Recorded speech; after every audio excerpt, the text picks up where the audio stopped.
चौकशी सुरू आहे. आज कोचिंग क्लासेस संघटनेच्या संचालक संघटनेला कोचिंग क्लासेस संचालक संघटनेच्या अध्यक्ष आदरणीय सतीश देशमुख सर यांच्या मार्गदर्शनाखाली आजची कॉन्फरन्स बोलवण्यात आलेली आहे. कॉन्फरन्स बोलवण्याचं मुख्य कारण हे आहे की महाराष्ट्रात अनेकदा या 2026 मध्ये पण जो नीटचा पेपर फुटला किंवा जो फोडला गेला त्या संदर्भात तुम्हाला सांगण्यासाठी हे आहे की गेल्या 15 वर्षापासून आम्ही शासनाला बोंबलून सांगतोय, आंदोलन करून सांगतोय, निवेदन देऊन सांगतोय की हे जे मोठे क्लासेसवाले आहेत, मोठे जे ज्यांची फी लाखाच्या घरात आहे, जे स्पर्धा परीक्षा असतील, नीट परीक्षा असतील, असे जे प्रायव्हेट क्लासेस घेतात 5-5, 6-6 लाख त्यांची फी असते, हे पेपर खोलतात किंवा ह्यांच्या काही शाळांची टाईप आहे, इतर गोष्टींची टाईप असल्यामुळे पेपर फुटीचे प्रकार घडतात. त्याच्यामुळे विद्यार्थ्यांचं खूप मोठं नुकसान होतं. ते गेल्या 15 वर्षापासून आम्ही शासनाला सांगतोय, पण शासनाची कुठेही दखल घेत नाही. फक्त जेव्हा पेपर फुटेल, जेव्हा मुलं आत्महत्या करतील, कोणतरी मरेल, तेव्हा शासनाला जाग येते आणि तेव्हा शासन जागा होऊन मग त्यावरती काय ते कारवाई करतं किंवा सीबीआय लावतं किंवा एसआयटी नेमतं. त्याच्या पेपरचं सरकारला जाग येत नाही. या पेपर फुटी संदर्भात आमचं असं म्हणणं आहे की सर्वप्रथम हा पेपर ज्यांनी फोडला, जो मुख्य सूत्रधार आहे, त्याच्यावरती सदोष मनुष्यवधाचा गुन्हा दाखल झाला पाहिजे, त्याच्यावरती एफआयआर झाला पाहिजे आणि एफआयआर झाला नाही तर त्यासाठी आमच्या आंदोलनाची पण तयारी आहे. परंतु त्याच्यावरती प्रथमतः एफआयआर नोंद झाला पाहिजे.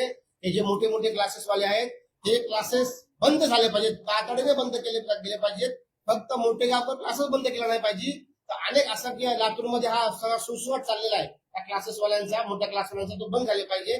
त्याचप्रमाणे हे जे सगळं जे चालू याच्यामध्ये कोणत्या तरी राजकीय गोष्टीचा किंवा व्यक्तीचा हात असल्याशिवाय त्या गोष्टी होणार नाही, ही आम्हाला खात्रीदायक माहिती आहे. त्याच्यामुळे त्याप्रमाणे पण चौकशी केली गेली पाहिजे. त्याचबरोबर ह्या गोष्टी घडत असताना या ठाण्यासारख्या जिल्ह्यामध्ये देखील अशा गोष्टी घडत आहेत. आम्ही बोलून सांगतोय की आम्ही सर्वसामान्य क्लासेसवाले आहोत. याच्यामध्ये जे 12वी पर्यंत आम्ही मुलांना शिकवतो, जे साधे क्लासेस घेतात, जे शासनाचा जो सिलेबस आहे, क्वेश्चन आहे, तो आम्ही मुलांना शिकवतो. तर या ठिकाणी पण ठाण्यामध्ये पण 8वीचे विद्यार्थी असतील, 9वीचे विद्यार्थी असतील, त्यांच्या बाबत देखील हा प्रकार घडतोय. शाळेतले शिक्षक क्लासेस घेत आहेत आणि शाळेतले शिक्षक त्यांच्या क्लासला येणाऱ्या मुलांसाठी शाळेतले पेपर फोडतायत, त्यांना पेपर पोहोचवतायत आणि जेणेकरून ते मुलं चांगल्या मार्गाने पास होत आहेत. आणि जी मुलं खरंच ज्यांना शिक्षणाची गरज आहे, क्लासची गरज आहे, ती मुलं खासगी क्लासला येतात, परंतु त्यांना शाळेतून पेपर मिळत नाही, त्यांना लीक केलेला पेपर मिळत नाही, त्यांची प्रगती घटते. आणि हा जो दुजा भाव आहे तो शाळेमध्ये दिसून येतो आणि याच्यामुळे मुलांचं शैक्षणिक खच्चीकरण केलं जात आहे, त्यांचं मानसिक खच्चीकरण केलं जात आहे. हे या माध्यमातून आम्हाला तुम्हाला सांगायचंय. त्याचबरोबर ठाण्यामध्ये पण अनेक जेई नीटचे क्लासेस घेतले जातात, त्यांची या चौकशी केली गेली पाहिजे. सर्वसामान्य क्लासेसला न्याय मिळाला पाहिजे. आता दादा भुसेंनी सांगितलं की आपण त्यावर समिती नेमतोय आणि कायदा आणतोय. अरे पण कायदा तुम्ही मागच्या 5 वर्षापासून आणताय. आमची अनेक वर्षापासून मागणी आहे सरकारकडे की तुम्ही शासनाच्या कमिटीमध्ये कोचिंग क्लासचे प्रतिनिधी नेमा, कोचिंग क्लासचे प्रतिनिधी नेमून तुम्ही एक समिती बनवा. त्यांना आम्ही अनेकदा सूचना पण दिल्या, पण शासन ऐकायला मदत नाही. फक्त कोणी आत्महत्या केली, जीव गेल्यावर शासनाला जाग येते आणि हे शासन नाकर्तेपणाचं शासन आहे. शैक्षणिक विभाग काम करत नाहीये. आम्ही कित्येकदा सांगितलेलं आहे की शिक्षण अधिकारी स्तरावरती कोचिंग क्लासेसचे सभासद, शाळेचे शिक्षक आणि शासनाचे सभासद यांचं मिळून एक समिती बनवा. समिती बनल्यानंतर विचार विनिमय करा, सूचना मागवा आणि मग तुम्ही कायदे बनवा. कायदे कोणासाठी असतात? लोकांसाठी, विद्यार्थ्यांसाठी, त्यांच्या हिताचं रक्षण करण्यासाठी. परंतु इथे असं काय होतं दिसत नाहीये. फक्त आत्महत्या झाल्या की आम्ही समिती बनवली आणि आम्ही हे करतोय, आम्ही ते करतोय.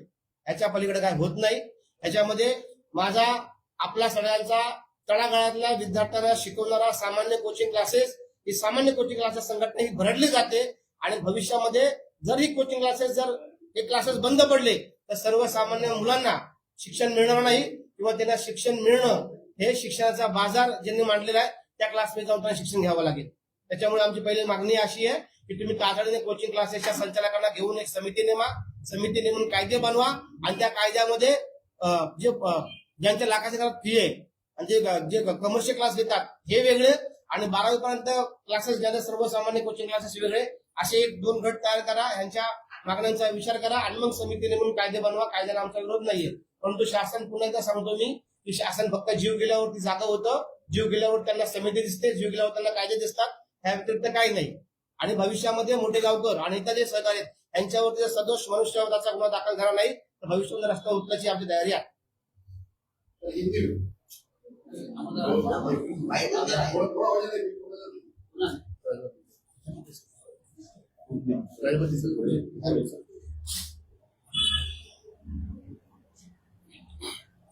सर इंडिविजुअल वेबसाइट पे आज कॉम्पिटिशन का आयोजन किया गया है, क्या वजह है?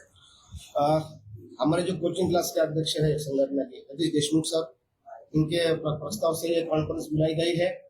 यहाँ पे जो नीट का जो पेपर लीक हुआ है और ये पेपर लीक होने के बाद जिस बच्चों ने आत्महत्या की गई है उस आत्महत्या का कारणीभूत ये मोटेगांवकर और जो भी कोई और रहेगा वो है, उनके ऊपर सदोष मनुष्यवध का गुना दाखिल होना चाहिए, एफआईआर लॉन्च होना चाहिए। अगर ये चीजें होती नहीं है तो इसके लिए कोचिंग क्लासेस संचालक संगठन ये जो काम करती है वो रास्ते पे उतरेंगी और उसके लिए पुलिस के ऊपर दबाव बनाए रखेगी।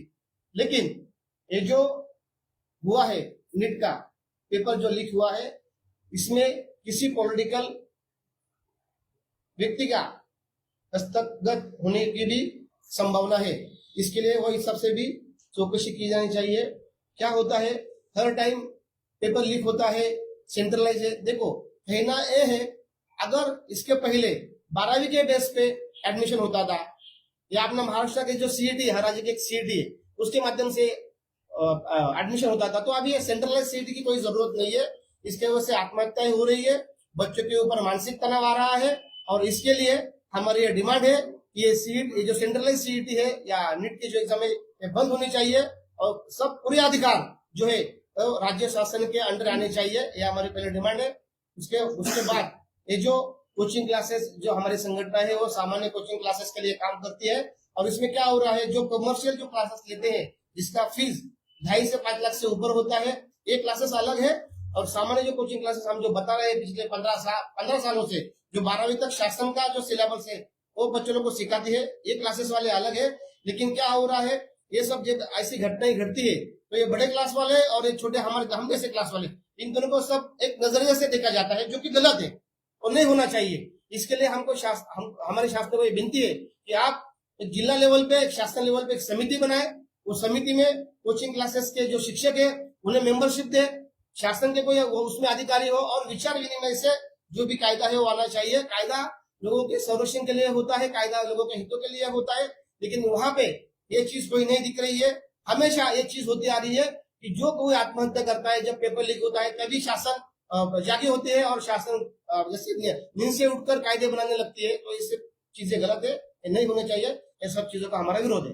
क्या अगर मोटेगांवकर जैसे क्लासेस के ऊपर क्लासेस के संचालक के ऊपर कार्रवाई नहीं हुई तो क्लासेस संगठन के कोचिंग क्लासेस संगठन के आगे मुद्दा कैसे रहेगा? नहीं, उनके ऊपर तो कार्रवाई हो रही है।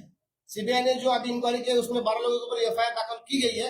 हमारी मांग ये है कि उनके ऊपर सदोष मनुष्यवध का गुना दाखिल होना चाहिए। अगर वो नहीं होती है गुना दाखिल तो हम रस्ते पे आने की हमारी तयारी है। महत्वाचं म्हणजे नीट पेपर फुटीनंतर जो माध्यमांमध्ये आपल्यासारख्या बांधवांनी माध्यमांमध्ये जो विषय केलेला आहे तो महत्वाचा विषय। क्लासेस संचालक असे प्रकार करतात, मी सरळ सांगतो हाताच्या बोटावरती मोजण्यासारखे क्लासेस संचालक आहेत जे गैरप्रकार करतात। याच्यामध्ये आमच्यासारखा सर्वसामान्य क्लासेस संचालक नाही नसणार, कारण हे सर्व उच्चभ्रू असलेलं हे रॅकेट आहे, जाळ आहे। मी तर म्हणतो मोटेगावकर सर, कुलकर्णी सर यांनी आतापर्यंत लावलेला रिझल्ट खरोखर संशय आहे, प्रश्नचिन्ह त्यांच्या प्रत्येक रिझल्ट वरती। मी म्हणतो गेल्या 10-15 वर्षातला त्यांचा रिझल्ट, कारण की कालचीच एक मी फाईट पाहिली त्याच्यामध्ये स्पष्ट एका शिक्षकांनी सांगितलेलं आहे, त्यांच्या सहकार्याने सांगितलेलं आहे 2002 मध्ये त्यांच्या विरोधात मी तक्रार दाखल केली होती।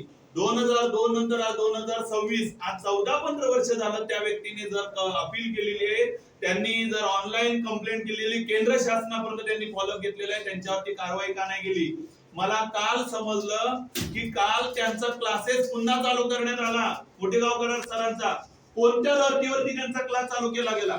मला प्रश्नचिन्ह आहे की असे जे प्रकार घडतायत याला खतपाणी घालण्याचं काम कुणीही करू नये, आणि जर करत असेल तर आम्ही सर्व क्लासेस संचालक रस्त्यावरती उतरून होणार आणि कोणत्याही प्रकारच्या आंदोलनासाठी आम्ही तयार आहोत. 2018 मध्ये आम्ही सिद्ध केलेलं आहे. क्लासेस संचालकांच्या बाजूने सदैव उभी राहणारी एकमेव क्लासेस संचालक संघटना आहे. आणि यापुढे आपण सर्व माध्यमांना सांगतो की सर्वसामान्य क्लासेस संचालक हा आपल्या पोटासाठी, रोजगारासाठी चांगल्या पद्धतीने प्रामाणिकपणाने जगत असतो. तो कोणत्याही पद्धतीने अशा मार्गाने जगत नाही. ही पैशाची हाव असणारी ही उच्चभ्रू सोसायटी आहे. यांच्या मनात जे काळेभर आहे त्यांना ह्या गोष्टी कराव्याच्या वाटतात. आमच्या सारख्या सर्वसामान्य क्लासेस संचालकांना नाही. आणि आम्ही 2018 प्रमाणे या वेळेला सुद्धा मोठ्या प्रमाणात आंदोलन उभारणार आहोत. राज्यातील 9च्या 9 संघटना एकत्र करून त्याची शिखर संघटना बनवलेली आणि त्या शिखर संघटनेचं खजिनदार पद आपल्याकडे आहे. आणि या शिखर संघटनेने 27 तारखेला आझाद मैदानामध्ये धरणं आंदोलन उभारलेलं आहे. हे आपण पत्रकारांच्या माध्यमातून आम्ही तुम्हाला सांगतो. याची प्रोसिजर चालू आहे. काल सुद्धा रात्री 12 वाजेपर्यंत आमची ऑनलाईन मीटिंग चालू होती. 27 तारखेला आझाद मैदानामध्ये आम्ही धरणं आंदोलनासाठी बसणार आहोत. आणि महाराष्ट्र राज्याचे मुख्यमंत्री साहेब, उपमुख्यमंत्री साहेब यांना निवेदन देऊन या नीट सारख्या परीक्षा ज्या खरोखर केंद्र शासनाकडून किंवा सेंट्रल कडून येणाऱ्या परीक्षा, या परीक्षांवरती आमचं खरोखर प्रश्नचिन्ह आहे. महाराष्ट्र शासन एवढ्या उत्तम पद्धतीने 12वीची परीक्षा घेतं, मग या सेंट्रल परीक्षांची गरज काय? कारण या परीक्षाने जेडब्ल्यू या कमर्शियल परीक्षा याच्या माध्यमातूनच क्लासेस संचालक हा मोठ्या प्रमाणामध्ये गरिबांचे पैसे आकारत असतो. हा क्लासेस संचालक जो आहे ना, मी पाहिलं यामध्ये अनेक विद्यार्थी आहेत, त्यांच्या पालकांनी त्यांच्या जमिनी विकलेल्या आहेत, त्यांचे घर विकलेले आहेत, पण त्यांनी त्यांच्या मुलांना या नीटच्या क्लासेससाठी जॉईन करण्यासाठी खर्च केलेला आहे. मी काल त्यांची न्यूज बघितल्या मोठेगावकर सरांची. 40,000 50,000 विद्यार्थ्यांची बॅच.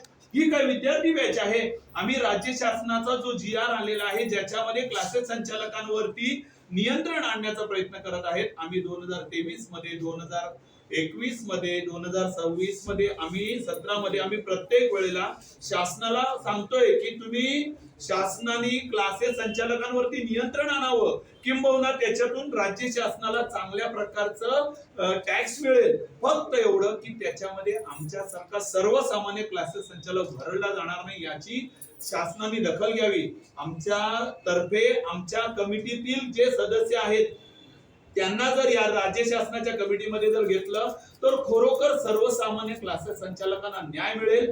आणि न्याय मिळण्यासाठी आम्हाला जो लोकशाहीचा 4था आधारस्तंभ आहे, आम्हाला तुम्हा सर्व पत्रकारांना विनंती आहे की खरोखरच कालच आम्ही पत्रकारांना नाही सांगितलं, परंतु आम्ही पत्र दिलं कलेक्टरांना.